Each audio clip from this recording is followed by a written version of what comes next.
मेरे प्यारे छात्रों, आज हम लोग पढ़ेंगे electric potential due to charge spheres, है ना बच्चों। आपको याद होगा चैप्टर 1 इलेक्ट्रिक चार्जेस और फील्ड्स में, जो चैप्टर नंबर 1 में इलेक्ट्रिक चार्जेस और फील्ड है, लेक्चर 25 जो लास्ट लेक्चर था उस चैप्टर का, उसमें पढ़ाए थे electric field due to charge spheres, है ना।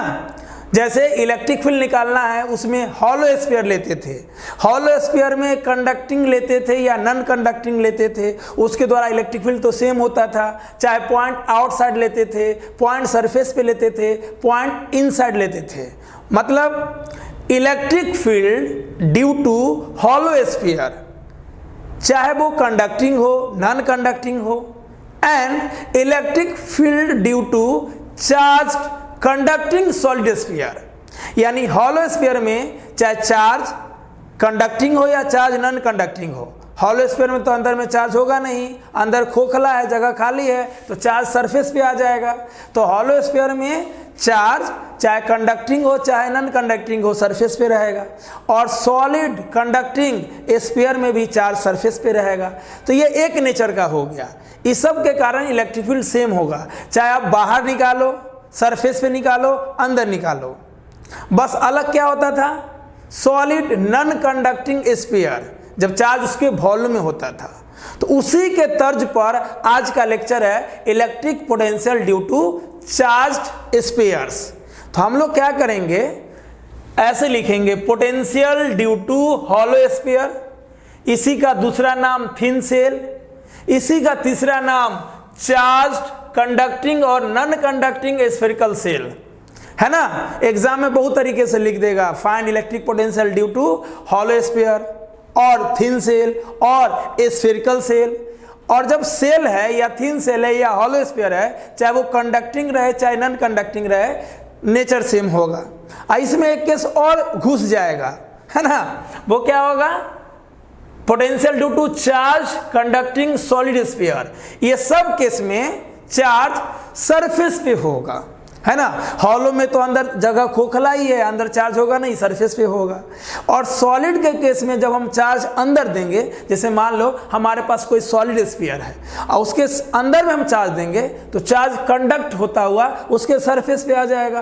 क्यों भैया, क्योंकि सॉलिड स्फीयर के अंदर इलेक्ट्रिक फील्ड तो जीरो होता है। देखो लेक्चर नंबर 25 पिछले चैप्टर का, तो चार्ज कंडक्टिंग सॉलिड स्फीयर में इलेक्ट्रिक फील्ड तो जीरो होता है अंदर में। तो जब अंदर में इलेक्ट्रिक फील्ड जीरो होगा, अंदर चार्ज दोगे, तो वह संचरित होता हुआ, गमन करता हुआ, चलता हुआ सरफेस पे पहुंच जाएगा। इसी कारण हॉलो स्फीयर में केस कंडक्टिंग हो या नॉन कंडक्टिंग हो, है ना। कंडक्टिंग मतलब सरफेस पे चार्ज होना, नॉन कंडक्टिंग का मतलब अंदर में चार्ज होना। लेकिन हॉलो स्फीयर में कंडक्टिंग हो या नॉन कंडक्टिंग हो, चार्ज हमेशा सरफेस पे होगा, क्योंकि अंदर में कोई जगह है नहीं, अंदर में वैक्यूम है। क्लियर। और सॉलिड स्फीयर में जो केस होगा कंडक्टिंग नॉन कंडक्टिंग, तो कंडक्टिंग में चार्ज सरफेस पे होगा और नॉन कंडक्टिंग में चार्ज अंदर में होगा। इसी कारण से हॉलो स्फीयर चाहे कंडक्टिंग हो या नॉन कंडक्टिंग हो, और सॉलिड स्फीयर कंडक्टिंग का केस एक हो जाता है, नेचर एक हो जाता है, इसलिए इसको एक साथ लिखे हैं। जब इसको हम लोग कर लेंगे तो अलग से पढ़ेंगे सॉलिड नॉन कंडक्टिंग स्फीयर या charge non conducting solid sphere, ये अलग केस हो जाएगा। क्लियर। तो बाबू ऐसे केस में देयर विल बी 3 पॉइंट्स। जब पॉइंट आउटसाइड हो, when point is outside the sphere. Case 2 होगा when point is on the surface of sphere. Case 3 होगा when point is inside the sphere. Clear. ये तीनों case को हम लोग बाबू 3 मेथड से आज जानेंगे। पहले ही आपको मालूम है कि electric potential due to a point charge, किसी पॉइंट पर इलेक्ट्रिक पोटेंशियल निकालना है तो हम उसको 7 मेथड से बताए थे। Clear. Electric potential due to a dipole को हम 4 मेथड से बताए थे। तो मेथड बताने का एक ही मतलब है कि आपके अंदर हम पूरा भर देना चाहते हैं फिजिक्स। आपको कोई एक मेथड, है ना, एकदम दिमाग में रखना है और एग्जाम में लिख के आना है, लेकिन ऑप्शन रहना चाहिए ना। जैसे बल्लेबाज के पास ऑप्शन होता है, जैसे सचिन तेंदुलकर, विराट कोहली, धोनी या जो भी पसंद के खिलाड़ी आपके नज़र में है, वो एक बॉल को डिफरेंट तरीके से बाउंड्री पहुंचा सकता है। वीरेंद्र सहवाग, हमें भी ऐसा खिलाड़ी बनना होगा पढ़ाई के माध्यम से, है ना। ऐसा खिलाड़ी बनना होगा कि हम एक क्वेश्चन को डिफरेंट मेथड से बना सकते हैं। तो आइए बच्चों, हम लोग जानते हैं इसके बारे में। पहले मेथड 1, उसमें हम लोग केस 1, केस 2, केस 3 लेंगे, फिर मेथड 2, फिर मेथड 3। एक बात और याद रखना बच्चों, जैसे चार्ज कंडक्टिंग है तो कंडक्टिंग का दूसरा नाम मेटालिक भी लिख देगा, है ना। कंडक्टर को मेटालिक भी बोलते हैं, और नॉन कंडक्टिंग को इंसुलेटिंग भी लिख देगा, कहीं कहीं डाई इलेक्ट्रिक भी लिख देगा। क्लियर, समझ रहे हो ना। कंडक्टिंग का भी दूसरा नाम मेटालिक, और नॉन कंडक्टिंग का भी दूसरा नाम इंसुलेटिंग, तीसरा नाम डाई इलेक्ट्रिक। ये सब बातें एक बार फिर से सुन लेना ताकि जीवन भर कन्फ्यूजन ना हो। क्लियर। तो आइए, when point is outside the sphere, तो हम लोग एक स्फीयर लेते हैं, चाहे वो हॉलो भी हो सकता है, वो सॉलिड भी हो सकता है, कंडक्टिंग भी हो सकता है, नॉन कंडक्टिंग भी।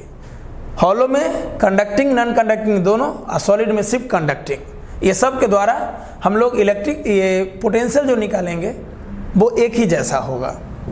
तो मान लो इसके सरफेस पे चार्ज है, कंडक्टिंग का मतलब ये हो गया सरफेस पे चार्ज होना। क्लियर। मान लो इसके पूरे सरफेस पे चार्ज Q है, और इस स्फीयर का सेंटर C है। सेंटर से R डिस्टेंस पे कोई पॉइंट P है जहाँ पे मुझे इलेक्ट्रिक पोटेंशियल चाहिए, पॉइंट आउटसाइड है। ये जो शब्द है ना, when point is outside the sphere, इसको हम लोग मैथमेटिकली लिखेंगे when R is greater than R। क्यों भैया? इस स्फीयर का रेडियस कैपिटल R, और जिस पॉइंट पे मुझे पोटेंशियल चाहिए वो पॉइंट का सेंटर से डिस्टेंस स्मॉल r है, तो स्मॉल r इसके रेडियस से बड़ा है। तो एग्जाम में ऐसे भी लिख देता है, ठीक है ना, कि बताइए पोटेंशियल जब R greater than capital R हो। अब सिंपल सोचो, कहीं भी पोटेंशियल निकालना होता है, कहीं भी पोटेंशियल निकालना होता है, या कहीं भी फील्ड निकालना होता है, तो उस पॉइंट पे हम लोग एक टेस्ट चार्ज लाते हैं, पॉजिटिव चार्ज लाते हैं। और मान लो ये इन्फिनिटी पॉइंट है, तो जब यहाँ पे एक पॉजिटिव चार्ज को लाएंगे तो सिंपल सोचो, ये पॉजिटिवली चार्ज बॉडी है, यहाँ पे जो पॉइंट होगा, इस पॉइंट पे इलेक्ट्रिक फील्ड रेडियल होगा, है ना। जब भी स्फीयर पे चार्ज रहे तो इलेक्ट्रिक फील्ड रेडियल होगा। ऐसे भी प्लस चार्ज है, प्लस चार्ज से इलेक्ट्रिक फील्ड, इलेक्ट्रिक लाइन से फोर्स निकलता है, रेडियली निकलता है। तो इस पॉइंट पे इलेक्ट्रिक फील्ड ऐसे, तो इलेक्ट्रिक फील्ड क्या करेगा, उस टेस्ट चार्ज को इधर भगाएगा, तो इलेक्ट्रिक फील्ड का भी डायरेक्शन ऐसे। क्लियर, इलेक्ट्रिक फील्ड इधर भगाएगा।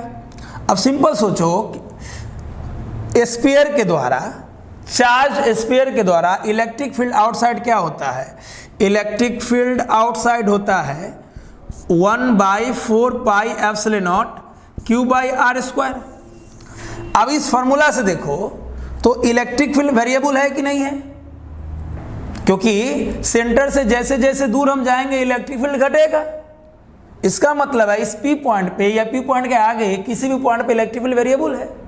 तो जब इलेक्ट्रिक फील्ड वेरिएबल होता है तो पोटेंशियल जब हम लोग निकालते हैं तो क्या होता है, Vp माइनस V इन्फिनिटी।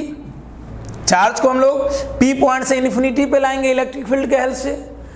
तो जब इलेक्ट्रिक फील्ड वेरिएबल हो तो दो पॉइंट के बीच का पोटेंशियल डिफरेंस होता है इंटीग्रेशन E.dr, है ना। ऐसे पोटेंशियल डिफरेंस होता है Vp minus V infinity E.r। ई फार्मूला तब लगाते हैं जब इलेक्ट्रिक फील्ड कांस्टेंट हो, आई फार्मूला इंटीग्रेशन वाला तब लगाते हैं जब इलेक्ट्रिक फील्ड वेरिएबल हो। कहोगे सर दो पॉइंट के बीच का पोटेंशियल डिफरेंस होता है माइनस E.r, तो बाबू माइनस तब लगाते हैं जब फाइनल माइनस इनिशियल पॉइंट हो। अगर आपको पोटेंशियल डिफरेंस निकालना हो और आप निकाल रहे हो फाइनल माइनस इनिशियल, तब लिखो माइनस E.r, और आप बदल दिए इनिशियल माइनस फाइनल, तब लिखो प्लस E.r। क्लियर। अब सिंपल सोचो ना, यहाँ पे P क्या हो जाएगा, इनिशियल, तो Vp मतलब V इनिशियल, V इन्फिनिटी मतलब V फाइनल, वही तो चीज़ है, बराबर E.r, और इनिशियल माइनस फाइनल मतलब प्लस में, ठीक है ना, तो ऊपर भी प्लस में लिख देंगे। ये तो हो गया बेसिक बातें। तो हम चाहते हैं कि चार्ज को देखो यार, इन्फिनिटी से टेस्ट चार्ज को P पे लाओ, चाहे P से इन्फिनिटी पे ले जाओ, इस पे हम बहुत डिटेल से पढ़ा के आ रहे हैं, है ना, बहुत डिटेल से पढ़ा के आ रहे हैं। प्लीज पिछले वाला सब लेक्चर क्लियर करो, बहुत डिटेल से पढ़ा कर आ रहे हैं, ठीक है। तो मुझे चाहिए पोटेंशियल डिफरेंस पी पॉइंट का। तो किसी भी पॉइंट पे पोटेंशियल आप निकाल नहीं सकते हो। किसी आदमी का क्षमता आप निकाल सकते हो? नहीं। मेरा क्षमता क्या है, आपका क्षमता क्या है, दुनिया में प्रधानमंत्री का क्या क्षमता है, किसी का भी क्षमता कोई नहीं निकाल सकता। हाँ, किसी का क्षमता निकालना है तो दूसरे पॉइंट से कंपेयर करो। हम चाहते हैं कि पी पॉइंट पे पोटेंशियल निकालना है तो मुझे यहाँ से कंपेयर करना पड़ेगा, दूसरे पॉइंट से कंपेयर करना पड़ेगा। और दूसरा पॉइंट कौन लेते हैं बाबू, पढ़ा चुके हैं, इन्फिनिटी लेते हैं। तो मुझे इस पी पॉइंट पे टेस्ट चार्ज को रखना है। अब टेस्ट चार्ज को यहाँ पे रखेंगे तो यहाँ पे इलेक्ट्रिक फील्ड है रेडियल, क्योंकि इस पे प्लस चार्ज है। प्लस चार्ज का electric field radially outward, clear. चलो, तो यहाँ पे इलेक्ट्रिक फील्ड रेडियली आउटवर्ड मतलब बाहर की ओर। और टेस्ट चार्ज भी पॉजिटिव, इसका मतलब फील्ड उस चार्ज को इधर भगाएगा, तो चार्ज भगाएगा तो पी से इन्फिनिटी पहुँचेगा। तो पी से इन्फिनिटी 2 पॉइंट हो गया, 2 पॉइंट के बीच का potential difference VP minus we infinity. चूंकि ये इनिशियल और ये फाइनल है तो इनिशियल माइनस फाइनल, तो हम लोग प्लस में लेंगे E dot D R. Integration तब लिखते हैं जब इलेक्ट्रिकल वेरिएबल हो। अब इस मान लो ये पूरा बॉडी है, बॉडी पर चार्ज है, उस चार्ज से तुम जितना भी दूर जाओगे तो इस फॉर्मूला से इलेक्ट्रिक फील्ड आउटसाइड होता है। Electric field due to charge sphere. देखो लेक्चर नंबर 25, इलेक्ट्रिक फील्ड का फॉर्मूला आउटसाइड क्या होता है, 1/4πε0 q/r²।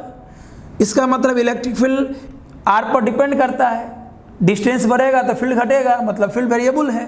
तो जब फील्ड वेरिएबल है तो ये वाला इक्वेशन लिखो, integration E dot D R. अब फील्ड कांस्टेंट रहे तब लिखो ई डॉट आर, क्लियर। अब ध्यान से देखो, वीपी इन्फिनिटी पे तो पोटेंशियल 0 होता है, 0 हम लोग एज्यूम कर लेते हैं, बराबर माइनस ई डॉट माने कॉस थीटा, डॉट माने कॉस थीटा। अब सिंपल सोचो, इलेक्ट्रिक फील्ड भी रेडियली आउटवर्ड, चार्ज का डिस्प्लेसमेंट भी बाहर की ओर हो रहा है, मतलब इलेक्ट्रिक फील्ड के अलोंग डिस्प्लेसमेंट है, इलेक्ट्रिक फील्ड के अलोंग डिस्प्लेसमेंट है, क्लियर। तो जब इलेक्ट्रिक फील्ड और डिस्प्लेसमेंट सेम डायरेक्शन में होगा तो कॉस 0 हो जाएगा, है ना। डॉट माने कॉस थीटा, और थीटा होता है इलेक्ट्रिक फील्ड और डिस्प्लेसमेंट के बीच का एंगल।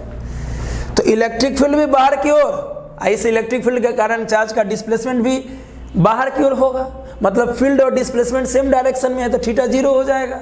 cos 0 1, इधर बचा वीपी, इधर बचा ई डी आर।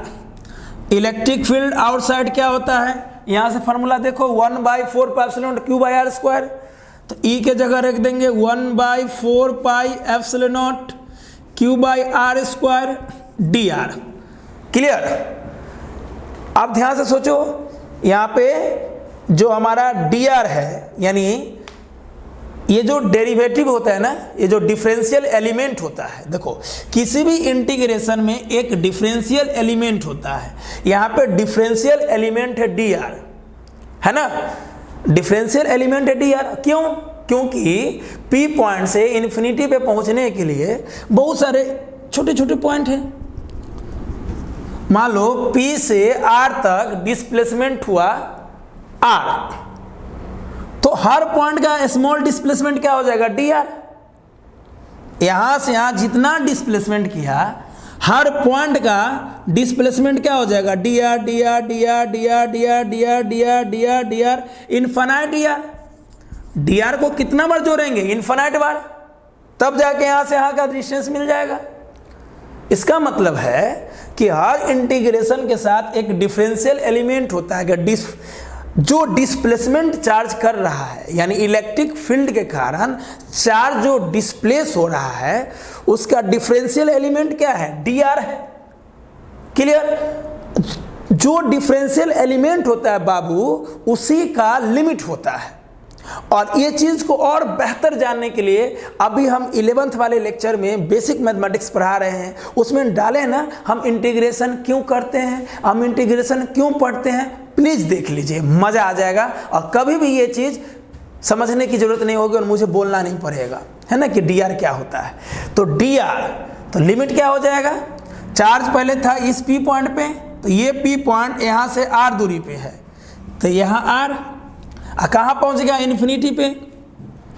यानी चार्ज यहां से यहां पहुंच रहा है, P पॉइंट से इन्फिनिटी, P पॉइंट सेंटर से R डिस्टेंस पे है, तो यहां लिखेंगे R, ये हो जाएगा लोअर लिमिट, R से कहां जा रहा है इन्फिनिटी, ये हो जाएगा अपर लिमिट। अब सॉल्व कर लो, क्लियर। कांस्टेंट बाहर निकाल लो, कांस्टेंट कौन कौन होगा, Q और 4 पाई एप्सिलॉन नॉट, तो Vp बराबर Q by 4 pi epsilon naught, अंदर हो जाएगा dr by r square, R से इन्फिनिटी, है ना, यही बचेगा।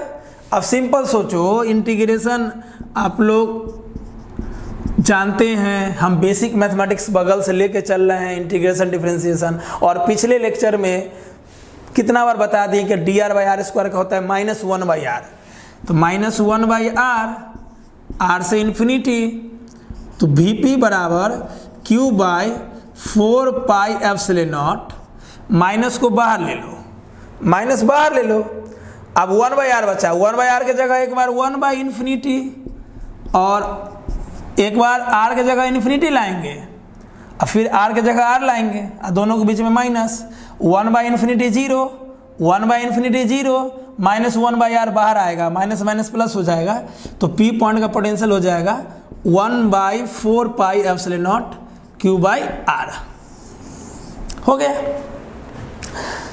यानी इस P पॉइंट पे जो इलेक्ट्रिक पोटेंशियल होगा इस चार्ज स्फीयर के द्वारा वो हो जाएगा 1 by 4 pi epsilon naught Q by R।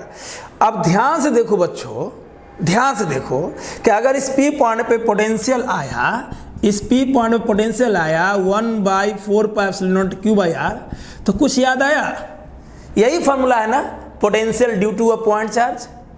तो यहाँ से एक नोट क्या बनेगा, नोट बनेगा, ये नोट को हम यहाँ पे लिख रहे हैं, नोट है, नोट क्या है, नोट है, थोड़ा और ऊपर से लिखते हैं, है ना, थोड़ा और ऊपर से लिखते हैं, ठीक है। देखो नोट, जैसे मान लो कोई पॉइंट चार्ज था, पॉइंट चार्ज से R डिस्टेंस पे पोटेंशियल क्या होता था, मान लो पॉइंट चार्ज से R डिस्टेंस पे कोई पॉइंट P लिए, उसी प्रकार हॉलो स्फेरिकल सेल है, चाहे वो कंडक्टिंग हो या नॉन कंडक्टिंग हो, या चार्ज सॉलिड स्फीयर है और इसका सेंटर C है, सेंटर से R डिस्टेंस पे कोई पॉइंट P है, तो दोनों के द्वारा तो फार्मूला सेम होता है, दोनों के द्वारा पॉइंट P पे फार्मूला होता है 1 by 4 pi epsilon naught Q by R। इसका मतलब हम बोल दे सकते हैं लैंग्वेज में, when PT मतलब point, when point is outside, when point is outside the sphere, when point is outside the sphere, then it behaves as like, then it behaves as like point charge whose total charge is concentrated at center, है ना। Language पढ़ो क्या लिखे हैं, when point is outside the sphere, यानी sphere के जब outside point होगा, then it behaves as like, मतलब यह बिहेव करने लगेगा पॉइंट चार्ज की तरह, whose total charge is concentrated at the center, मतलब कोई स्फीयर है, हॉलो स्फीयर हो या सॉलिड स्फीयर हो, अगर वो उसके सरफेस पे चार्ज है, अगर पॉइंट आउटसाइड है, वहाँ पे पोटेंशियल आप निकाल रहे हो, तो वो उसी की तरह बिहेव करेगा जैसे पॉइंट चार्ज की तरह बिहेव करता है, क्योंकि दोनों का फार्मूला सेम हो जाता है। याद है ना, लेक्चर 25 में भी सेम पॉइंट लिखे होंगे इलेक्ट्रिक फील्ड में, कि आप जब भी चार्ज स्फीयर है, हॉलो कंडक्टिंग हो या नॉन कंडक्टिंग हो या सॉलिड कंडक्टिंग स्फीयर हो, तो आउटसाइड भी इलेक्ट्रिक फील्ड क्या होता था 1 by 4 pi epsilon naught Q by R square, तो वो बिहेव करता था पॉइंट चार्ज की तरह। सिंपल सोचो कि कोई भी स्फीयर है, ठीक है, और उस स्फीयर पे एक चार्ज फैला हुआ है Q चार्ज, ठीक है, आप बहुत दूर से देख रहे हो तो आपको क्या दिखेगा, वो स्फीयर नहीं दिखेगा, आपको लगेगा किसी पॉइंट पे चार्ज है, बगल से देखेंगे तब ना स्फीयर दिखेगा। मान लो यहाँ पे एक स्फीयर है जिस पे चार्ज है, आपको बहुत दूर से बोले देखने के लिए, तो आपको लगेगा क्या, क्या लगेगा आपको, एक पॉइंट चार्ज है। जैसे आप बहुत बड़े बिल्डिंग से किसी चींटी को देखते हैं तो आपको कैसा नजर आता है ना। बहुत बड़े बिल्डिंग से एक आदमी को देखते हैं तो बहुत छोटा नजर आता है। सिमिलरली बहुत दूर से देखेंगे तो स्फीयर, चार्ज स्फीयर एक पॉइंट चार्ज की तरह बिहेव करता है। क्लियर? चलिए, तो एक स्क्रीनशॉट या नोट कर लीजिए इसे अच्छे से। आइए बच्चों, अब हम लोग केस 2 करते हैं, है ना। When point is on the surface of sphere, अब यहाँ पे निकालना है। पहले हम लोग यहाँ पे निकाले थे सेंटर से r डिस्टेंस पे, अब सरफेस पे ही निकालना है। डेट मीन्स इसी लैंग्वेज को हम लोग बोल सकते हैं स्मॉल r बराबर कैपिटल R। अरे पहले यहाँ पे निकाल लेते, अब यहाँ निकालेंगे, है ना। बच्चा कैसे तुतलाता है, पापा पापा, है ना, तिदुआ लाएं। चलो, तो r बराबर R, आप लोग भी ऐसे करते होंगे। चलिए सिंपल सोचो, इलेक्ट्रिक पोटेंशियल आउटसाइड, है ना, क्या लाए थे अभी, 1/4 pi epsilon naught Q by R। यहाँ निकाल लेते तो आउटसाइड, यहाँ सरफेस पे, तो अंतर बस इतना ही ना डिस्टेंस का, छोटका r बराबर बड़का r, इतना ही ना अंतर है मेरे नुन्नू। आउटसाइड में छोटका डिस्टेंस था, सरफेस पे बड़का डिस्टेंस है, दोनों को बराबर कर दो तो भी सरफेस पे क्या हो जाएगा, 1/4 pi epsilon naught Q by capital R। बात समाप्त। क्लियर? अब अगर पॉइंट सरफेस पे भी होगा ना तो it behaves like a point charge, क्योंकि पॉइंट चार्ज का फॉर्मूला ही होता है, पॉइंट चार्ज से r डिस्टेंस पे इलेक्ट्रिक पोटेंशियल होता है 1/4 pi epsilon naught Q by R। ये भी फॉर्मूला तो ऐसा ही आया, तो हम बोल सकते हैं कि पॉइंट चाहे आउटसाइड रहे चाहे सरफेस पे रहे, ये जो चार्ज स्फीयर है वो इलेक्ट्रिक पोटेंशियल इतना देता है और ये बिहेव करेगा पॉइंट चार्ज की तरह। क्लियर? यहाँ भी सेम नोट बनेगा, बस नोट में क्या लिख दोगे, when point is on the surface of a charge sphere या of a sphere then it behaves like a point charge whose total charge is concentrated at the centre. मतलब चाहे point outside रहे चाहे surface पे, वो point charge की तरह behave करता है। ऐसा तब होगा जब आप दूर से देखोगे। क्लियर? चलो केस 3, केस 3 क्या है इधर लिखते हैं, इसलिए बहुत डिटेल में बताते हैं बाबू ताकि कहीं दिक्कत नहीं रहे। व्हेन पॉइंट, PT मतलब point, when point is inside the sphere, when point is inside the sphere, ठीक है, that means R less than R। अब बॉडी के अंदर ले जाएंगे तो रेडियस से छोटा ही ना होगा पॉइंट। तो मान लो ये स्फीयर है, चार्ज सरफेस पे है, ठीक है, चार्ज कहाँ है, सरफेस पे, ये इसका रेडियस है, ये सेंटर है, मुझे यहाँ पे चाहिए, इस पॉइंट पे चाहिए। सिंपल सोचो, आउटसाइड मालूम है पोटेंशियल, सरफेस तक मालूम है, अब अंदर चाहिए। कुछ नहीं करेंगे, लिखेंगे पोटेंशियल मतलब P पॉइंट अंदर है minus potential at surface, simple, VP minus VS, initial minus final. अरे यहाँ पे चाहिए पोटेंशियल, हमें यहाँ पे मालूम है, तो किसी पॉइंट का पोटेंशियल तभी निकल सकता है जब उसके रिस्पेक्ट में दूसरे पॉइंट का मालूम है। तो मेरे नूनू सुगा ललमुनिया, ये सरफेस है, अगर यहाँ का मालूम है तो यहाँ का निकाल सकते हैं। तो हम लिखेंगे VP माइनस VS क्या होता है, E.dr integration. Clear? Electric field variable होगा, इलेक्ट्रिक किसी भी पॉइंट से अगर आगे बढ़ोगे इलेक्ट्रिक फील्ड वेरिएबल होगा, और जब भी वेरिएबल होगा इंटीग्रेशन लगेगा। VP माइनस VS बराबर, अब सिंपल सोचो, सरफेस के आगे तो इलेक्ट्रिक फील्ड वेरिएबल होगा, लेकिन सरफेस के अंदर इलेक्ट्रिक फील्ड 0 होगा। मतलब electric field due to hollow sphere, electric field due to, है ना, electric field due to charge conducting sphere. Hollow sphere चाहे वो कंडक्टिंग हो नॉन कंडक्टिंग हो, अंदर में 0 होगा, क्योंकि अंदर तो चार्ज ही नहीं है, तो अंदर इलेक्ट्रिक फील्ड 0 होगा। अब सॉलिड स्फीयर में तुम चार्ज दोगे, अगर वो कंडक्टिंग है तो चार्ज सरफेस पे चला जाएगा।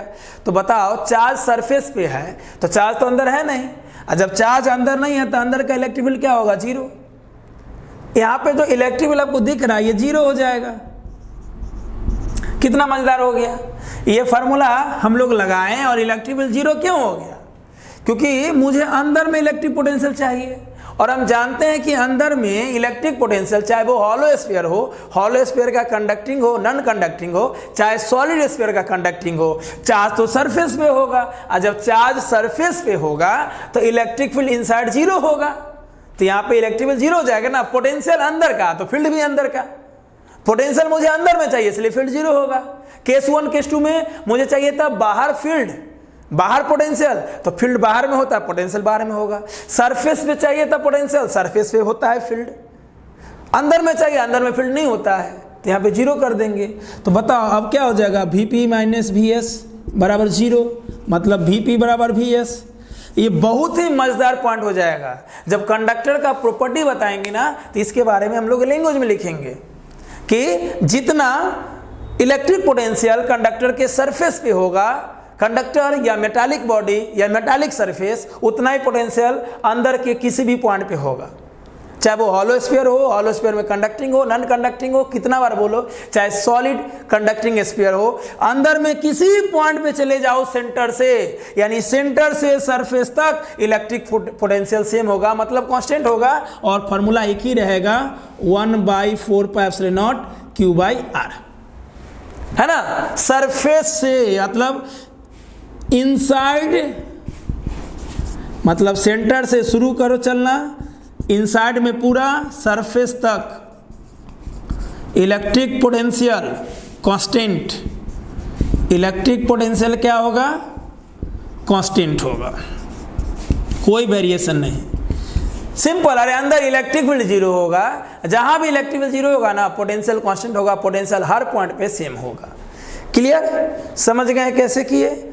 सिंपल। सरफेस का मालूम था, मुझे अंदर में चाहिए पी पॉइंट पे, तो पोटेंशियल 2 पॉइंट के बीच का निकालते हैं। किसी पॉइंट का पोटेंशियल निकालना है तो आपको पोटेंशियल डिफरेंस निकालना पड़ेगा, इसलिए हम लोग Vp माइनस Vs कर लिए। Vp माइनस Vs और बराबर हो जाएगा E.dr। अंदर में इलेक्ट्रिक फील्ड 0, तो E की जगह 0, तो पूरा टर्म 0। Vp इधर जाके Vs हो गया, सरफेस का मालूम है, तो जो सरफेस का होगा वही P पॉइंट का होगा, मतलब electric field inside, electric field inside क्या होगा 1/4πε0 Q/r, यानी इलेक्ट्रिक फील्ड जितना सरफेस पे होगा उतना ही अंदर के किसी भी पॉइंट पे होगा, कंडक्टिंग सरफेस का, मेटालिक सरफेस का, मेटालिक बॉडी का, कंडक्टर के बॉडी का। क्लियर, इसको नोट कर लीजिए। अब हम लोग इसका ग्राफ जानेंगे, है ना। तो चार्ज स्फीयर है, चाहे वो हॉलो रहे चाहे सॉलिड, कंडक्टिंग है। क्लियर, तो 3 पॉइंट हम लोग देखे। आउटसाइड आया इलेक्ट्रिक पोटेंशियल 1/4πε0 Q/r, सरफेस पे आया 1/4πε0 Q/R, और अंदर में उतना ही आया। अब ध्यान से देखो, सरफेस पे जितना इलेक्ट्रिक पोटेंशियल है उतना ही इलेक्ट्रिक पोटेंशियल अंदर में है। इसको हम लोग अगर एक नोट के माध्यम से देखें तो रिवीजन हो जाएगा, और थोड़ा सा इलेक्ट्रिक फील्ड का भी रिवीजन कर लेंगे। मान लो ये चार्ज कंडक्टिंग सॉलिड स्फीयर है या चार्ज कंडक्टिंग हॉलो स्फीयर है, और हॉलो स्फीयर में पहले ही बता दिए कंडक्टिंग बोलो चाहे नॉन कंडक्टिंग बतवा बराबर, ठीक है। ये इसका सेंटर है, ये इसका रेडियस है। अब सेंटर से r डिस्टेंस पे इलेक्ट्रिक फील्ड क्या होता था आउटसाइड, याद करो, इलेक्ट्रिक फील्ड आउटसाइड होता था 1/4πε0 Q/r²। तो पोटेंशियल आउटसाइड क्या निकाले आज हम लोग, 1/4πε0 Q/r। क्लियर, निकाल दिए। सरफेस पे इलेक्ट्रिक फील्ड क्या होता था, ES 1/4πε0 Q/R²। तो Vs क्या हो जाएगा, पोटेंशियल एट सरफेस 1/4πε0 Q/R। अंदर में इलेक्ट्रिक फील्ड क्या होता था, E इनसाइड 0। अब भी इनसाइड क्या आ गया, 1/4πε0 Q/R, है ना। ये नोट भी अच्छे से नोट कर लेना या स्क्रीनशॉट ले लेना। अब इसी के आधार पे हम लोग ग्राफ देखते हैं। अब सिंपल सोचो, पोटेंशियल सेंटर से लेके सरफेस तक कोई चेंज नहीं, तो ये स्फीयर है, इसका ये सेंटर है, तो सेंटर से लेके स्फीयर तक ये पोटेंशियल कांस्टेंट है, तो स्ट्रेट लाइन ड्रॉ करेंगे। ये मान लो सेंटर है, तो सेंटर का पोटेंशियल कितना है 1/4 पाई एप्सिलॉन नॉट Q/r। ये सरफेस है, ये सरफेस का लाइन है। सरफेस पे क्या हो गया, सरफेस का मतलब हो गया R बराबर कैपिटल R। ये इनसाइड है, इनसाइड का मतलब R लेस देन R। अब सेंटर से लेके सरफेस तक इलेक्ट्रिक फील्ड सेम है, मतलब पोटेंशियल सेम है ना। जितना अंदर में होगा, अंदर के किसी पॉइंट पे होगा पोटेंशियल, वही सरफेस पे होगा। यहाँ पे जितना होगा वही इतना इतना इतना इतना इतना इतना इतना इतना जितना, तो 1/4 pi epsilon not 1/4 pi epsilon not Q/r। मतलब अंदर में किसी भी पॉइंट पे पोटेंशियल सेम होगा, कांस्टेंट होगा। सरफेस के बाद जब हम लोग आउटसाइड जाएंगे, ये इनसाइड हो गया, ये सरफेस वाला लाइन हो गया, है ना, और ये आउटसाइड को शो करता है ना। तो यहाँ से पोटेंशियल क्या होगा, डिक्रीज करेगा। क्यों भैया, क्योंकि आउटसाइड पोटेंशियल है V आउट है 1/4 pi epsilon not Q/r। That means V proportional 1/r। Distance बढ़ेगा पोटेंशियल घटेगा, डिस्टेंस बढ़ेगा पोटेंशियल घटेगा। क्लियर, समझ गए। अंदर में लाइन कांस्टेंट क्यों हुआ, ये डिजाइन आप लोग मत बनाइएगा, चलो हम ये डिजाइन को हटा देते हैं, है ना। लाइन कांस्टेंट क्यों, क्योंकि अंदर से लेकर सरफेस तक, मतलब सेंटर से लेकर सरफेस तक एक ही पोटेंशियल है, कांस्टेंट है, तो लाइन स्ट्रेट लाइन।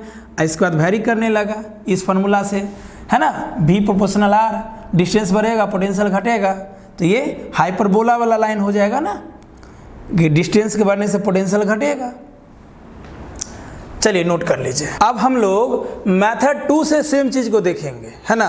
सब मेथड में 3 केस रहेगा, लेकिन तरीका अलग हो जाएगा। मान लो मुझे चाहिए आउटसाइड, यानी ये चार्ज स्फीयर है, चाहे हॉलो स्फीयर हो या सॉलिड स्फीयर हो, अब P पॉइंट पे मुझे इलेक्ट्रिक पोटेंशियल चाहिए। सिंपल सोचो, P पॉइंट पे इलेक्ट्रिक फील्ड क्या होगा, इलेक्ट्रिक फील्ड आउटसाइड क्या होता है, जब स्फीयर चार्ज होता है तो 1/4 पाई एप्सिलॉन नॉट Q/r²। अगर मुझे इलेक्ट्रिक फील्ड मालूम है उस पॉइंट पे, तो इलेक्ट्रिक फील्ड क्या होता है -dV/dr होता है ना। E बराबर -dV/dr रिलेशन बताए थे ना, रिलेशन ये प्रूव कर चुके हैं, relation between electric potential and field में। चलो 1/4 पाई एप्सिलॉन नॉट Q/r²। और मजेदार करना चाहते हो तो यहाँ पे आउट लिख दो, यानी ये जो फॉर्मूला है इलेक्ट्रिक फील्ड आउटसाइड का है। और अच्छा करना चाहते हो तो यहाँ भी आउट लिख दो। अगर मुझे किसी भी पॉइंट पे इलेक्ट्रिक फील्ड मालूम है, तो इलेक्ट्रिक फील्ड के हेल्प से हम लोग पोटेंशियल निकाल सकते हैं। यार इतना डिटेल में पढ़ रहे हैं, किसी भी पॉइंट पे अगर फील्ड मालूम है तो पोटेंशियल निकाल सकते हैं, है ना। Find potential with the help of field. किसी पॉइंट पे पोटेंशियल मालूम है तो फील्ड निकाल सकते हैं, पोटेंशियल के हेल्प से फील्ड निकाल सकते हैं, फील्ड के हेल्प से पोटेंशियल निकाल सकते हैं। क्लियर। तो E आउट के जगह हो जाएगा -dV आउट/dr, क्योंकि E बराबर होता है -dV/dr। चलो तो -dV आउट यानी पोटेंशियल आउटसाइड, माइनस को इधर ले आओ और dr को भी इधर ले आओ, तो -Q/4 pi epsilon not dr/r², है ना। dr को इधर ले आए और माइनस भी इधर ले आए, दोनों तरफ इंटीग्रेशन, है ना। इसमें डिफरेंशियल एलिमेंट dr है, उसी के हिसाब से होगा हमारा लिमिट, है ना। इसके लिए इंटीग्रेशन वाला देखो जो लेक्चर हम डाले हैं बेसिक मैथमेटिक्स में, लेक्चर नंबर 6। चलो तो मान लो यहाँ पे मेरा मन, यार इतना डिटेल से पढ़ा क्या रहे हैं, मेरा मन होगा तो चार्ज को P पॉइंट से इन्फिनिटी ले जाएंगे, मेरा मन होगा इन्फिनिटी से P पॉइंट पे लाएंगे, आंसर सेम आएगा। तो हम चलो यहाँ पे लाते हैं इन्फिनिटी से R, इन्फिनिटी से R। और इधर का जो लिमिट होता है बाबू, इधर का लिमिट, पहला नंबर 2 बात सुनो यहाँ पे, LHS का लिमिट से लेना देना है भी नहीं। जैसे dx का इंटीग्रेशन x तो dv का भी, dy का y, dt का t तो dv का भी। लेकिन चलो एक चीज सिखाते हैं, जैसे ये जिसमें d लगा रहता है ना उसके कारण लिमिट होता है, डिफरेंशियल एलिमेंट के द्वारा, है ना, ये स्मॉल चेंज के द्वारा लिमिट होता है। तो तो हम चार्ज को लाना चाहते हैं इन्फिनिटी से आर पॉइंट पे, यानी पहले चार्ज इन्फिनिटी पे था, मतलब उसका डिस्प्लेसमेंट इन्फिनिटी लेंगे, और फिर यानी इनिशियल इन्फिनिटी लेंगे, फाइनल आर लेंगे, क्योंकि इन्फिनिटी से आर लाना है। इसी को बोलते हैं लोअर, इसी को बोलते हैं अपर। इनिशियल इन्फिनिटी पे था, फाइनल आर पे था। तो सोचो अगर चार्ज इन्फिनिटी पे होगा तो पोटेंशियल इन्फिनिटी पे क्या होगा? जीरो। जब चार्ज इन्फिनिटी पे होगा तो पोटेंशियल जीरो। चार्ज कहाँ पे आया? आर डिस्टेंस पे, तो पोटेंशियल क्या हो जाएगा? भी। आर डिस्टेंस पे पोटेंशियल भी मान लिए, यही भी तो निकालना है, तो डी भी का इंटीग्रेशन भी है ना, तो इधर हो जाएगा भी आउट। सिंपल, इस पूरे के बदले सीधे भी आउट लिख सकते हो। डी भी का इंटीग्रेशन भी, डी भी आउट का भी आउट। क्लियर? लिमिट तो जीरो से भी है तो कोई फर्क नहीं पड़ता है लिमिट पे। लो, डी भी आउट का भी आउट, जीरो से भी को यहाँ लाओगे तो भी आउटे ना हो जाएगा। हो गया, खत्म कहानी। चलो इधर कांस्टेंट बाहर, minus q by 4 pi epsilon naught, और d r by r square का integration minus 1 by r, limit infinity से r, minus minus plus, minus minus plus, तो q by 4 pi epsilon naught 1 by r minus 1 by infinity. एक बार are को लाओ, एक बार infinity को लाओ, तो पोटेंशियल आउटसाइड क्या हो जाएगा? पी पॉइंट पे 1 by 4 pi epsilon naught q by r. हो गया। अब सरफेस पे निकालना है केस 2, तो यहीं पे हम लिख देंगे केस 2, है ना, कहीं भी लिख सकते हैं। केस 2 में क्या हो जाएगा? सिंपल, पुट छोटका आर बराबर बड़का आर, तो पोटेंशियल एट सरफेस क्या हो जाएगा? 1 by 4 pi epsilon naught Q बट्टा आर, है ना। केस 3 कहाँ लिख दें? चलो केस 3 हम यहाँ लिख देते हैं, तुरंत हो जाएगा। भैया अंदर में इलेक्ट्रिक फील्ड क्या है? जीरो। अगर चार्ज सरफेस पे होता है तो अंदर में इलेक्ट्रिक फील्ड जीरो, और इलेक्ट्रिक फील्ड अगर अंदर में जीरो होता है तो पोटेंशियल कांस्टेंट होगा, मतलब जो इनसाइड का पोटेंशियल होगा वो सरफेस का होगा। मतलब अगर अंदर में इलेक्ट्रिक फील्ड जीरो है तो यहाँ से ले यहाँ तक, अगर अंदर में इलेक्ट्रिक फील्ड जीरो होगा तो अंदर में कहीं भी पोटेंशियल कांस्टेंट होगा, सेंटर से लेकर यहाँ तक, या अंदर में किसी भी पॉइंट पे, इस पूरे बॉडी के अंदर में किसी भी पॉइंट पे पोटेंशियल सेम होगा, उतना ही होगा जितना सरफेस पे होगा। सरफेस पे कितना है? 1 by 4 pi epsilon naught q by capital R. बस मेथड बदल दिए, और ग्राफ में कोई चेंज नहीं आएगा, ठीक है, ग्राफ वही रहेगा क्योंकि फार्मूला वही है। मेथड बदलने से चीज़ें थोड़ी बदल जाती है। चलो इसको लिख लो बच्चों। अब हम लोग मेथड 3 देखेंगे, सब कुछ वही रहेगा, बस मेथड बदल जाएगा, है ना। केस 1, केस 2, केस 3 देखेंगे। तो केस 1 वही, 1 point is outside, r greater than r पे निकालना है। इसमें क्या करते हैं? सिंपल सोचो, चार्ज कंडक्टिंग स्फीयर है ना, हॉलो बोलो या सॉलिड बोलो, है कंडक्टिंग, अंदर में कुछ नहीं है। क्या करेंगे? यहाँ से थीटा एंगल पे जाकर, मान लो ये तो डिस्टेंस रेडियस ही हो जाएगा, तो यहाँ से थीटा एंगल पे जाकर, ठीक है, डी थीटा, ये आर को अंदर में लिखो,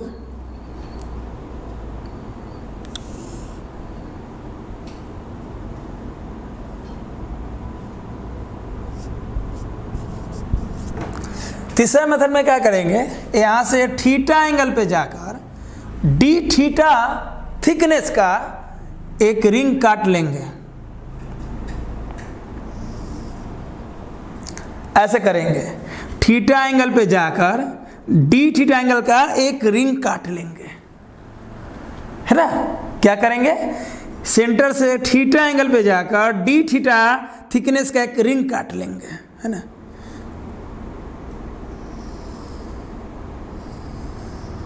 या 3D डायग्राम है बाबू, हम जो आपको दिखा रहे हैं वो रियली में दिखेगा नहीं, 3D डायग्राम है। अब मान लो इस रिंग का जो रेडियस है, यहाँ पे एक पॉइंट n दे दो और ये पॉइंट m दे दो, ये nm रिंग का रेडियस है, ठीक है। और ये d थीटा जो है, इसका थिकनेस जो है दिख रहा है आपको,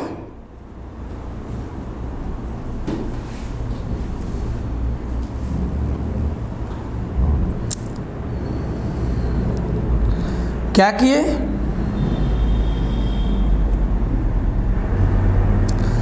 थीटा एंगल पे जाकर डी थीटा थिकनेस का, देखो ये ही डी थीटा है, इसका थिकनेस क्या हो जाता है आर डी थीटा, है ना। जब भी आप डायग्राम ऐसे लेते हो,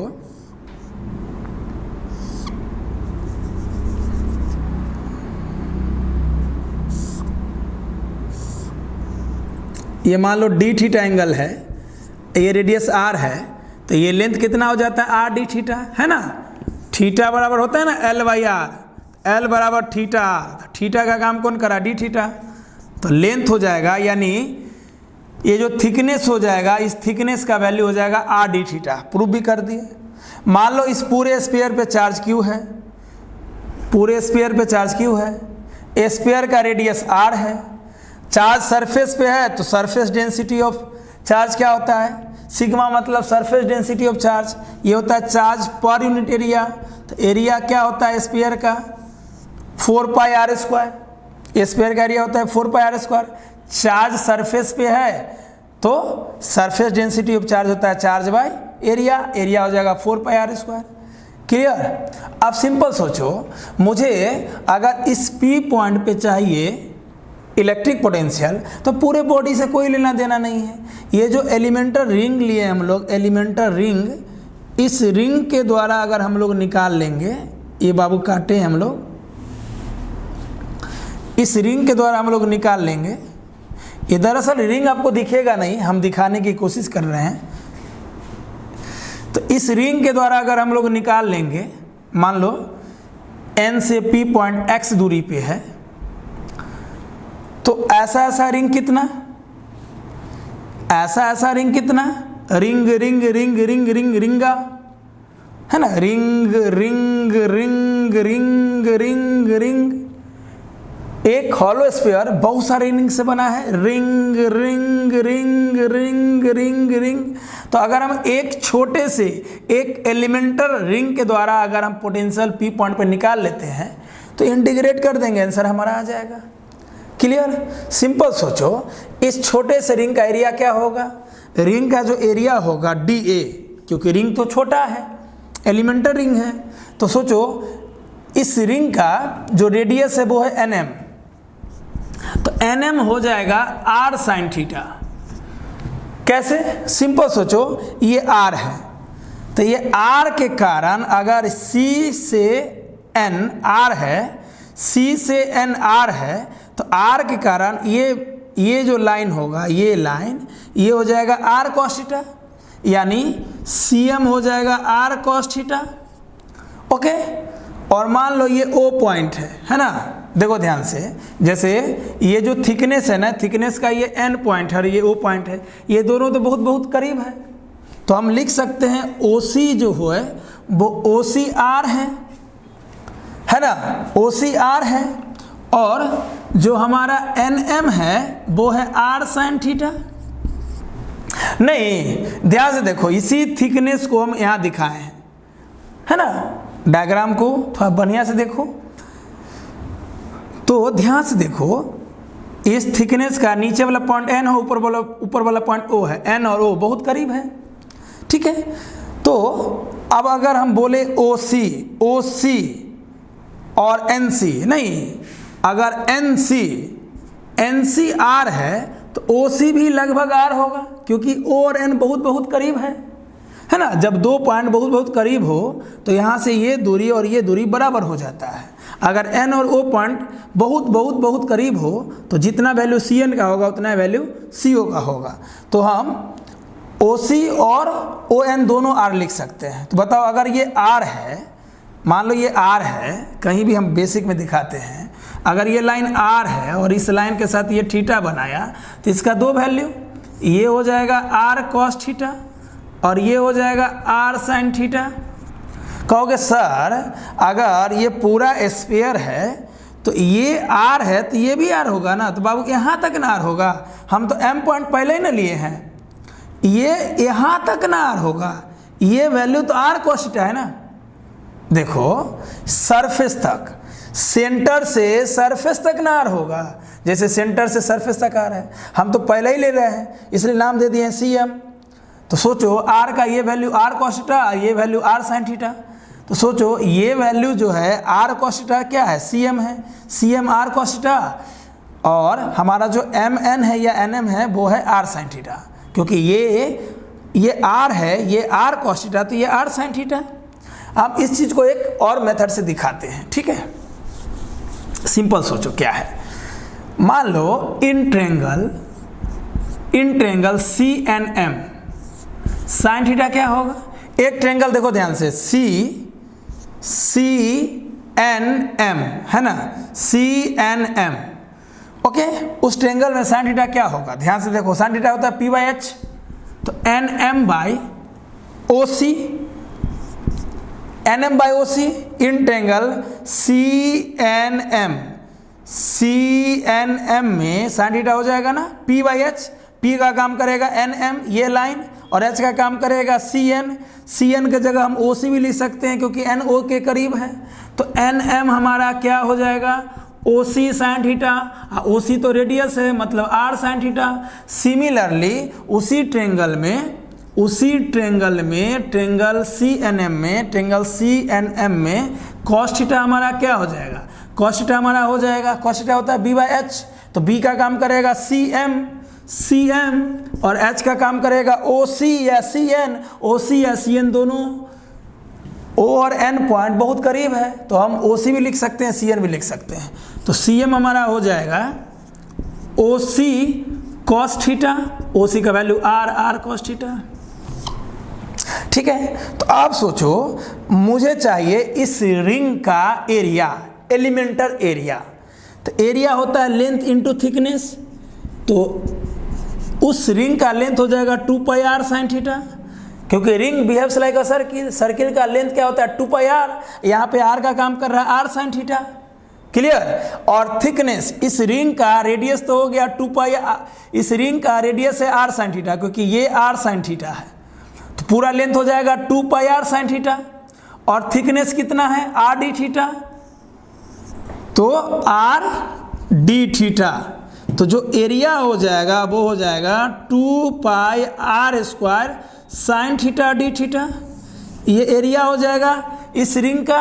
अरे एरिया क्या होता है, लेंथ इंटू थिकनेस, इस रिंग का लेंथ और उसकी मोटाई, देखो यही मोटाई है, हम इसको ब्लू कलम से दिखाते हैं, है ना, यही मोटाई है, थोड़ा बढ़िया समझना, यही मोटाई है रिंग का, है ना। अलग से देखोगे तो अगर 2D में देखोगे तो जैसे ये रिंग है तो ये रिंग की मोटाई हो जाएगी, है ना, ये रिंग की मोटाई हो जाएगी, ओके। तो रिंग का लेंथ हो जाएगा ये 2 पाई आर साइन थीटा और मोटाई आर डी थीटा, दोनों को मिला के एरिया हो गया। चलो हम बोलेंगे रिंग पे चार्ज बताओ, पूरे स्फीयर पे ना चार्ज क्यों है, इस रिंग पे कितना चार्ज है, इस रिंग पर कितना चार्ज है, तो अगर हम बोले उस रिंग पे कितना चार्ज है तो बताओ, रिंग पे चार्ज हो जाएगा डी क्यू, है ना, रिंग पे चार्ज क्या हो जाएगा डी क्यू, रिंग पे चार्ज हो जाएगा डी क्यू। मान लो ये रिंग है, इस रिंग का रेडियस है आर साइन थीटा, रेडियस क्या है आर साइन थीटा, और इसका थिकनेस जो है, इसका थिकनेस है r d theta, r sine theta लिख दिया है, नहीं दिख रहा है, चलो अच्छा से लिख देते हैं, ऐसे लिख देते हैं वर्टिकल, ये रिंग है आर साइन थीटा जिसका थिकनेस है आर डी थीटा, तो निकाल लिए इसका एरिया। चार्ज क्या हो जाएगा सिग्मा डी ए, क्यों, सिग्मा होता है चार्ज बाय एरिया, पूरे बॉडी के लिए सरफेस डेंसिटी ऑफ चार्ज हो जाएगा चार्ज बाय एरिया, तो स्मॉल के लिए क्या हो जाएगा, चार्ज स्मॉल तो एरिया भी स्मॉल, सरफेस चार्ज डेंसिटी पूरे बॉडी का लेंगे तो charge by area, small body का लेंगे स्मॉल बॉडी के लिए लेंगे स्मॉल चार्ज के लिए, तो क्यू के जगह डी क्यू, एरिया के जगह डी ए, तो डी क्यू हमारा क्या हो जाएगा सिग्मा डी ए, दोनों मल्टीप्लाई हो जाएगा, ठीक है। आप सिंपल सोचो, हमें मालूम है सिग्मा और डी ए का वैल्यू कितना है, डी ए का वैल्यू हमें मालूम है 2 pi r square sine theta d theta, ठीक है, मालूम है। तो ये सब तो बाबू पूरा बेसिक हो गया, है ना, जो हमें चाहिए था निकालने के लिए। हमें चाहिए था इस पी पॉइंट पे पोटेंशियल, उसके लिए हम क्या किए, सेंटर से थीटा एंगल पे जाके थीटा एंगल पे जाके डी थीटा एंगल का एक रिंग काट लिए, सेंटर से थीटा एंगल पे जाके डी थीटा एंगल का एक रिंग काट लिए, जिस रिंग का ये थिकनेस है और ये उसका रिंग है। इसी चीज़ को हम यहाँ पे दिखा दिए हैं, रियली में ऐसा है। ठीक है, उस रिंग का रेडियस जो है वो है r sin थीटा। यहाँ से हम प्रूव कर दिए हैं रिंग का रेडियस है nm, तो nm बराबर r sin थीटा निकाल लिए हैं। अब एक चीज़ और चाहिए, है ना, डिस्टेंस ऑफ पॉइंट, जिस पॉइंट पे मुझे चाहिए पोटेंशियल। कहाँ चाहिए पोटेंशियल? P पॉइंट पे। तो distance of point P from the centre of ring, from centre of ring, यानी रिंग के सेंटर से पॉइंट P कितना दूरी पे है?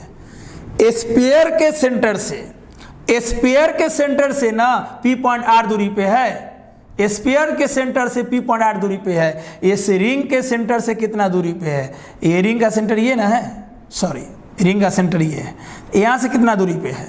ठीक है, तो सिंपल सोचो, मुझे निकालना है MP। तो सोचो MP क्या होगा?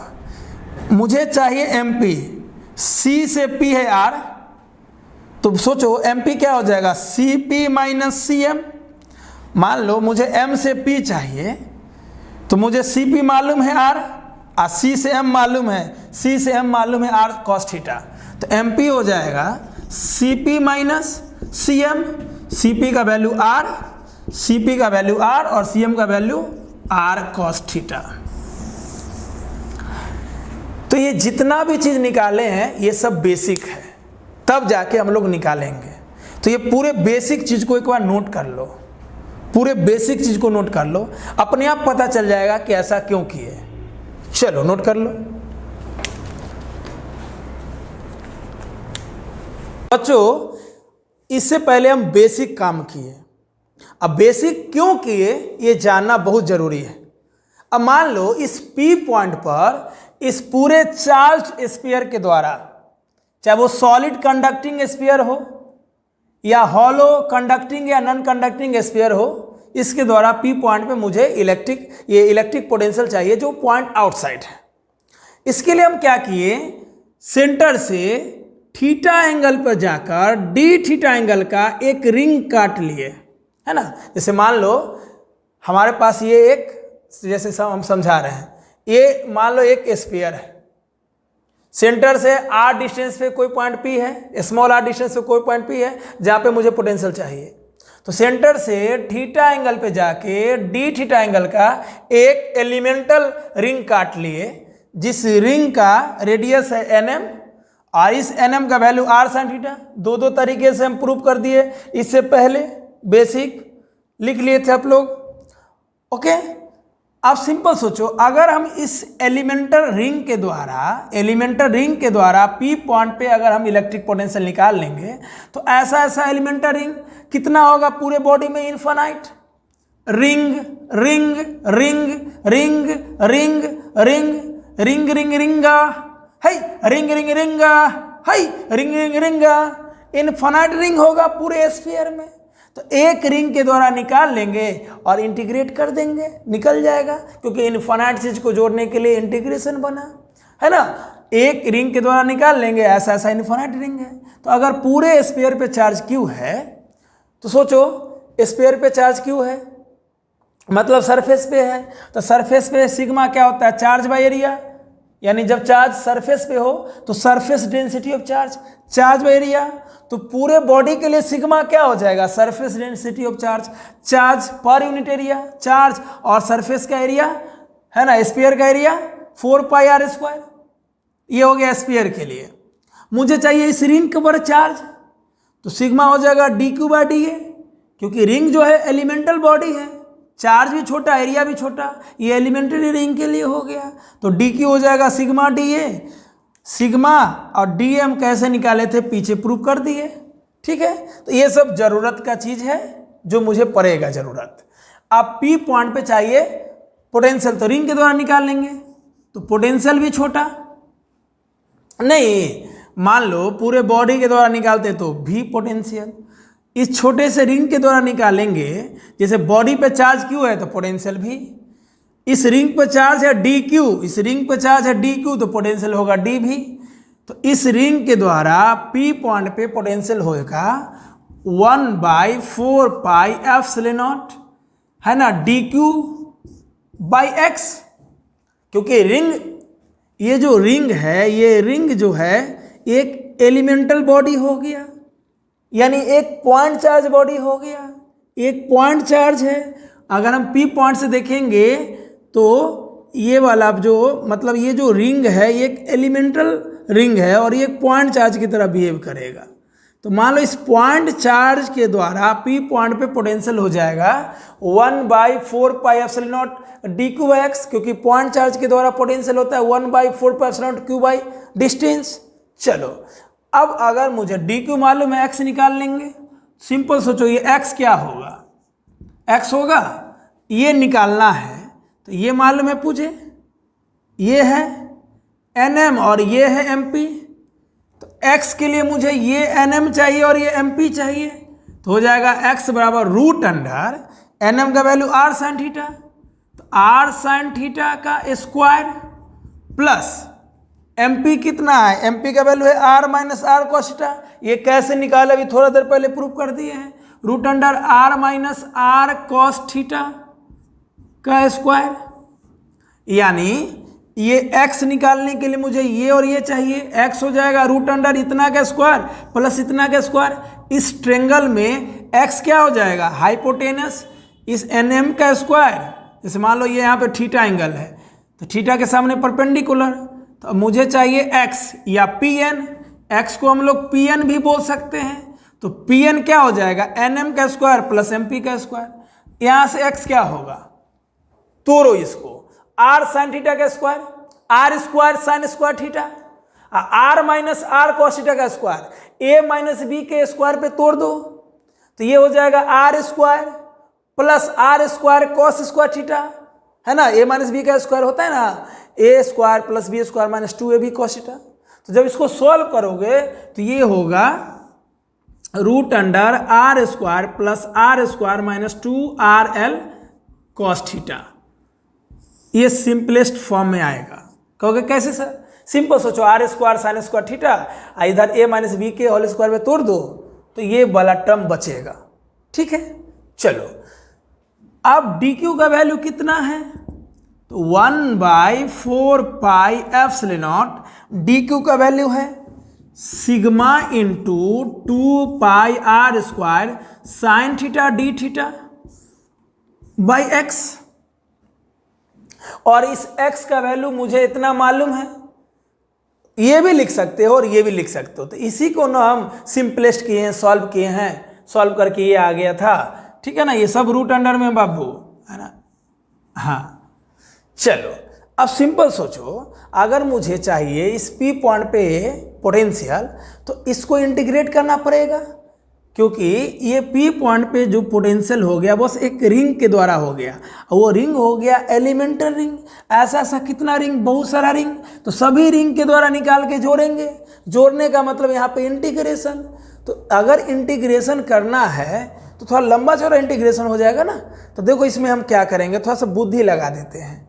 ठीक है ना, सोचो x बराबर क्या है ना, बुद्धि लगा देते हैं। x बराबर क्या है, x का वैल्यू है root under r square plus r square minus 2rl cos theta.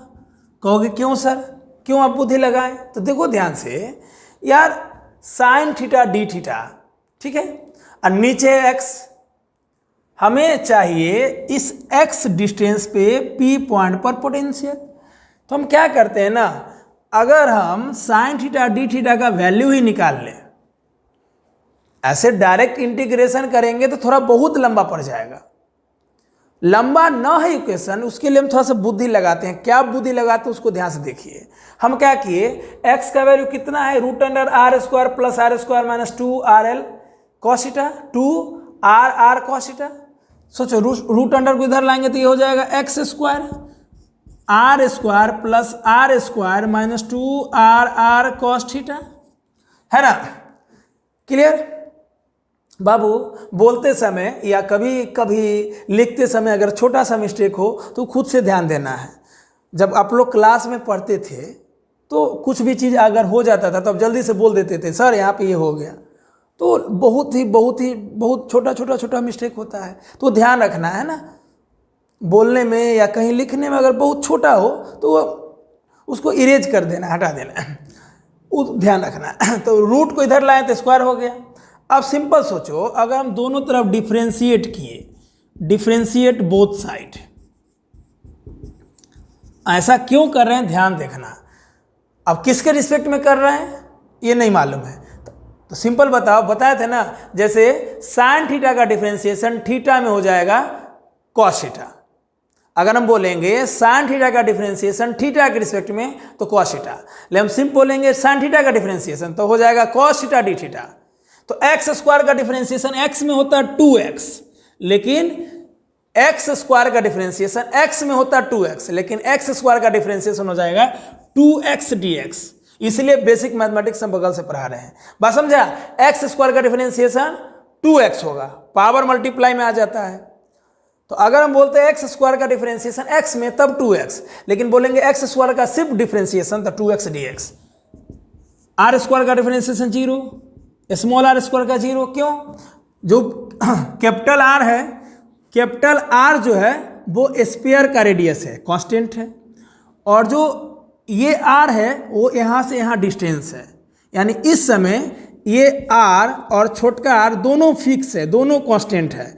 ना सी से पी की दूरी बदल सकती है जिसको स्मॉल आर बोले हैं, ना इसका रेडियस बदल सकता है।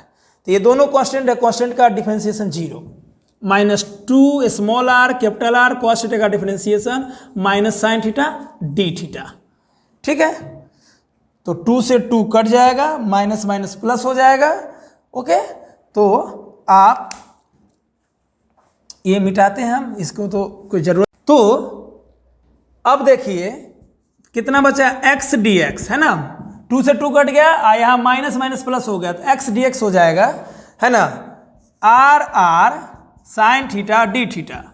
तो यहाँ से साइन थीटा डी थीटा कितना आया, x dx by small r capital r. अब ध्यान से देखो, ये जो इक्वेशन था, इस इक्वेशन में अगर हम साइन थीटा डी थीटा का वैल्यू पुट कर देंगे तो बहुत मजेदार हो जाएगा।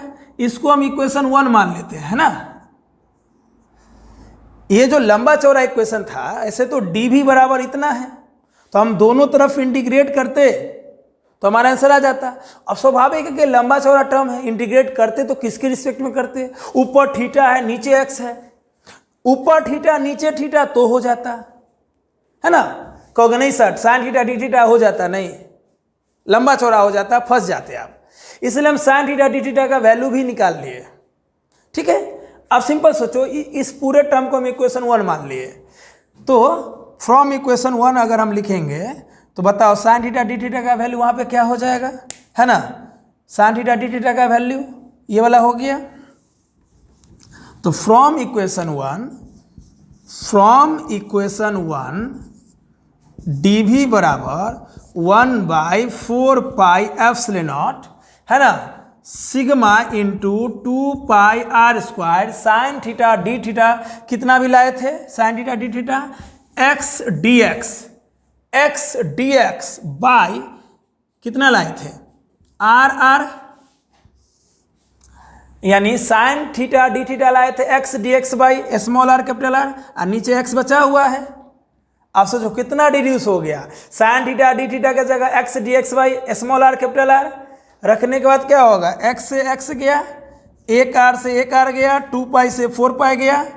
अब जो हमारा चीज़ें आसान हो गया, डी भी हो जाएगा sigma r by 2 epsilon naught r, क्योंकि आर से आर कटा तो बचा सिग्मा, यहाँ का आर तो ऊपर में सिग्मा कैपिटल आर, नीचे में 2 एप्सिलॉन नॉट स्मॉल आर और डी एक्स, है ना। इस इक्वेशन को हम दूसरा इक्वेशन मान लेते हैं, आगे काम आएगा, है ना, केस 3 में काम आएगा। ठीक है, अब मुझे क्या निकालना है, पूरे स्फीयर के द्वारा पी पॉइंट पे पोटेंशियल, ये किसके द्वारा हो गया, ये हो गया रिंग के द्वारा।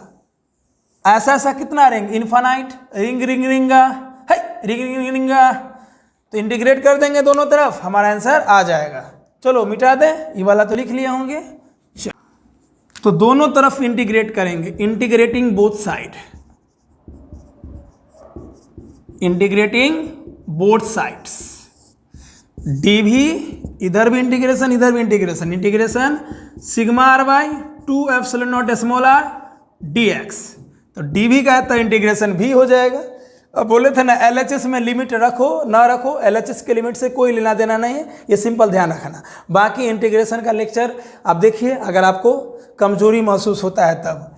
Sigma r by 2 epsilon naught r ये पूरा कांस्टेंट है, ये तो बदलने वाला नहीं है। Sigma constant, r constant, body का रेडियस, स्फीयर का रेडियस, स्मॉल आर क्या है, सेंटर से पी पॉइंट जहाँ पे निकालना पोटेंशियल उसका दूरी, ये भी बदलेगा नहीं, एप्सिलॉन नॉट बदलेगा नहीं, 2 बदलेगा नहीं, अंदर में डी एक्स। लिमिट जो होगा वो होगा आर माइनस आर से आर प्लस आर। कहोगे सर ऐसा लिमिट तो हम देखे ही नहीं है। सिंपल सोचो, मुझे इस पॉइंट पे चाहिए पोटेंशियल।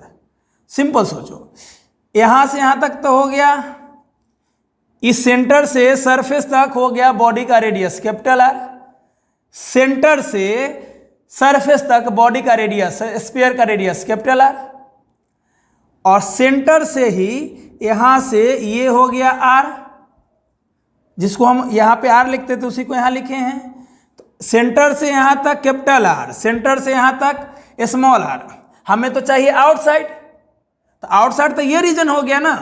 तो सोचो सरफेस से ये पॉइंट कितना हो जाएगा, सेंटर से ये p point small r, centre से सरफेस कैपिटल आर, तो सरफेस से ये पी पॉइंट यानी आउटसाइड, ये पूरा रीजन क्या हो जाएगा, बड़का आर, ये छोटका आर माइनस बड़का आर।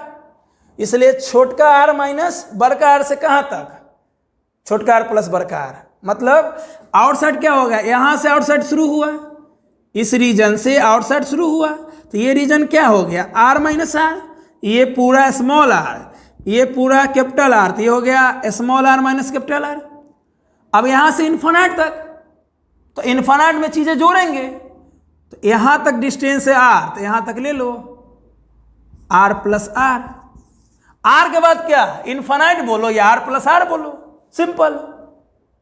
जिस पॉइंट पे निकालना उस पॉइंट के बाद क्या, इन्फिनिट। इन्फिनिट को किससे लिखोगे, आर प्लस आर से लिख दो, क्लियर।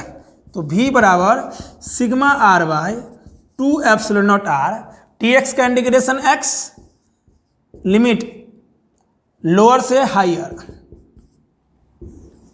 तो इधर हो जाएगा V बराबर sigma r by 2 epsilon naught r.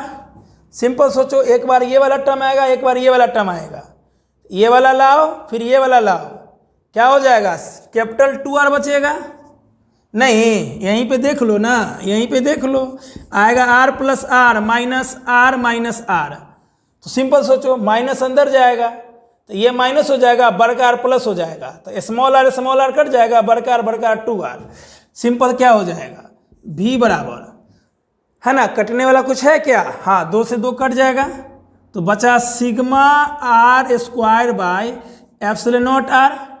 Answer तो हम यहाँ भी छोड़ सकते हैं, लेकिन पूरे स्फीयर के लिए सिग्मा क्या था, पूरे स्फीयर के लिए सिग्मा था Q by 4 pi r square, पूरे स्फीयर के लिए sigma charge by area.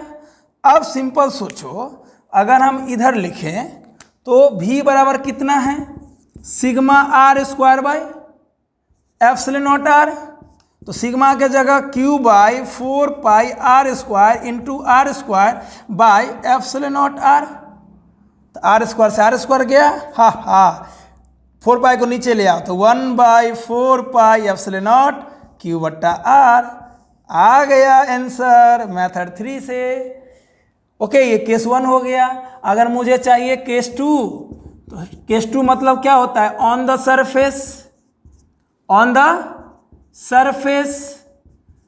Surface के लिए क्या दिक्कत है भैया, छोटका आर बराबर बड़का आर। सरफेस के लिए कोई दिक्कत है क्या, छोटका आर बराबर बड़का आर, तो इस फॉर्मूला में छोटका आर के जगह बड़का आर लिख दो, तो V सरफेस क्या हो जाएगा 1/4 पाई एप्सिलॉन नॉट Q बट्टा आर। तो ये क्या हो गया, सरफेस पे हो गया, क्लियर। अब केस 3 समझा देते हैं, ठीक है। सरफेस के लिए कोई दिक्कत नहीं, आउटसाइड निकाल लो और छोटका आर के जगह बड़का आर निकाल लो, बाहर छोटका आर है सरफेस तक बड़का आर, तो इसमें छोटका आर के जगह बड़का आर निकाल दो, तो ऑन द सरफेस हो गया। चलो इधर वाला लिख लिए हो,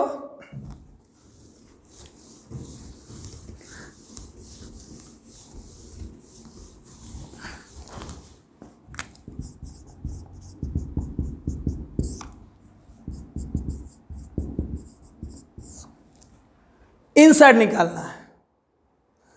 केस 3 इनसाइड द स्फीयर निकालना है, ठीक है, इनसाइड द स्फीयर, ठीक है, इनसाइड द स्फीयर।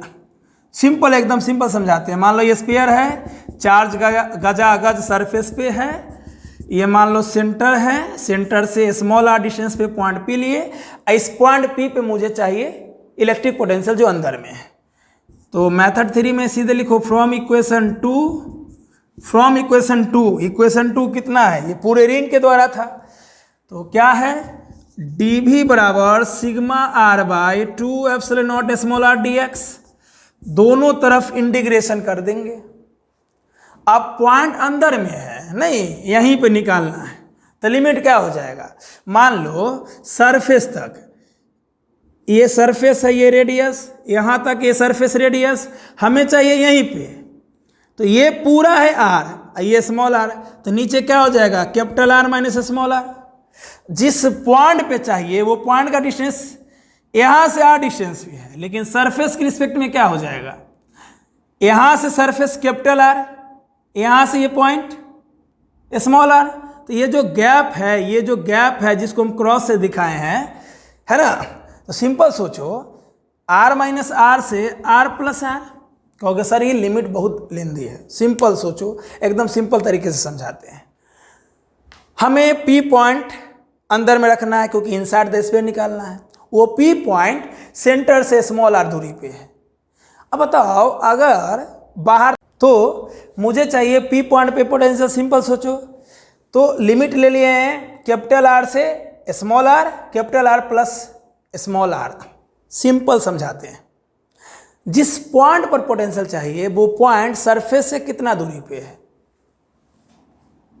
जिस पॉइंट पे पोटेंशियल चाहिए वो सरफेस से कितना दूरी पे है। क्यों ऐसा सोच रहे हैं, क्योंकि हम मुझे अगर अंदर का पोटेंशियल निकालना है तो सरफेस का मालूम होना चाहिए, तो पॉइंट भी सरफेस से लेंगे, नॉट सेंटर से लेंगे। ये मेथड 3 का बात है, मेथड 3 में सरफेस से हम देखेंगे, तो सरफेस से पॉइंट पी कितना है, r minus are, clear.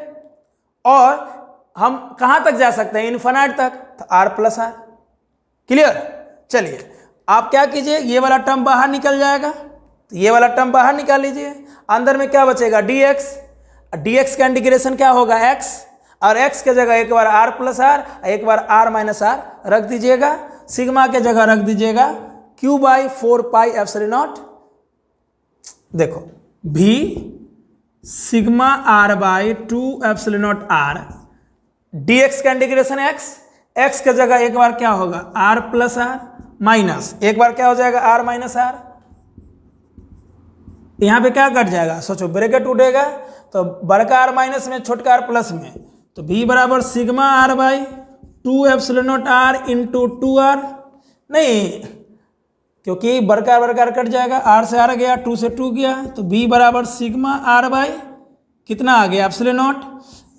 Answer यहाँ भी छोड़ सकते हैं और सिग्मा के जगह क्या पुट कर सकते हैं, सिग्मा के जगह q by 4 pi epsilon naught r, और नीचे कितना बचेगा, ओहो, सिग्मा के जगह q by 4 pi capital R square by epsilon not, एक r से एक r गया, तो v बराबर कितना आ गया, 1 by 4 pi epsilon naught q by r आ गया। अब देखो, तो हम लोग ऑन द सरफेस निकाले थे 1 by 4 pi epsilon naught q by r, और अंदर में इनसाइड भी आया 1 by 4 pi epsilon naught q by r, तो आंसर सेम हो गया कि नहीं हो गया, तो अच्छे से लिख लेना, तो अलग अलग लिख दिए हैं, ठीक है।